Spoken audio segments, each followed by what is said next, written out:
Now, we discussed the carbon tax just earlier, of course, but since then, after the interview with the Prime Minister, Andrew, any thoughts? Well, she mentioned carbon tax again. Now, this is why Labor's so far behind on carbon, because from day one, they allowed it to be called a carbon tax. In fact, it started with a briefing with Greg Combet and journos where he said, in effect, you likened it to a carbon tax.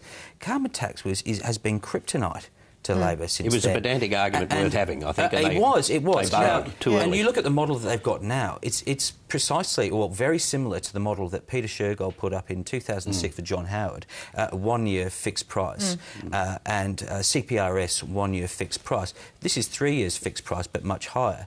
Now, I mean, I'm amazed that they didn't follow the sort of John Howard playbook where you close it down. Every time someone says carbon tax, you say this is not a carbon tax. They thought it was a semantic argument which detracted and it would distract. Which is very poor judgment. Of course, from the start. I agree. And it's not a tax, it's a carbon price. It's no more a tax than a speeding fine is a tax on cars. But I also think it allows Tony Abbott a way out. Should he win the next election, his promise to axe the tax, he can axe the tax, but then he can move within a year, a la Shergold, to an emissions trading scheme. So just eliminate the fixed... Just eliminate, which is what business is begging them to do anyway. So I think the semantics works in Abbott's favour as well. But Julie, you're allowed to say that he's not serious anyway, that he'll look for ways around this.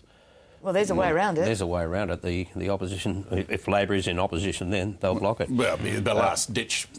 But Labor can't block an ETS. You wonder whether by the time of the next election we might have both sides saying let's go straight to an ETS. Yeah. Well, why didn't they do that in 2007?